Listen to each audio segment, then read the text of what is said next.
আসসালামু আলাইকুম। তো আজকে আমার ক্ষেতের মধ্যে লইছি আপনি করে দেখেন আমার ক্ষেত আমার আব্বাই করছি। তো এনে পানি দিব আর কি আজকে, আর আমার পুরো ক্ষেত সম্পর্কে আপনাদের দেখাই দিব। তো শুরুতে দেখাইতেছি আপনাদেরকে আমার ক্ষেতের মধ্যে কত লাভ হয়েছে, পরে পানি দিব। দেখেন আলহামদুলিল্লাহ কত লাভ হয়েছে। এই জায়গার মধ্যে কত লাভ হয়েছে, এই জায়গার মধ্যে লাভ হয়েছে অনেকগুলা, আবার এই জায়গার মধ্যে লাভ হয়েছে, দেখতে পাচ্ছেন কত লাভ হয়েছে। টমেটো হইয়া একবার পাইকে গেছে গা, দেখছেন?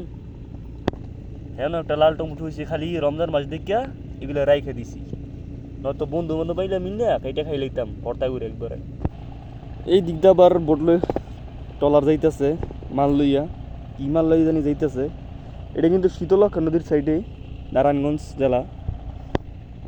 এদিক দিয়ে আবার ধনিয়া পাতা ফুল হয়েছে, কত সুন্দর ফুল।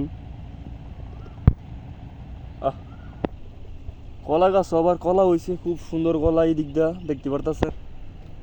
এই সাইডটার মধ্যে কলা হয়েছে, খুবই ভালো লাগতেছে।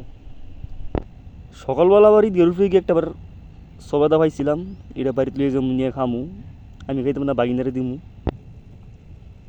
তো এই দিক দিয়ে আবার ফুল হয়েছে কুমড়া গাছের মধ্যে, কুমড়ো হয়েছে খুব সুন্দর, দেখতে পারতেছেন কত সুন্দর আমাদের ক্ষেত। এদিক দিয়ে যদি দেখাই, এদিক দিয়ে আমার ক্ষেত আসলো, তো এদিক দিয়ে মারি কাইটটা ওই দিক দিয়ে ঈদ গেল আবার পার দিছিল, যে কারণে আপনার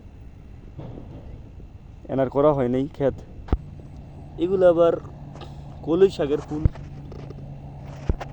খুব সুন্দর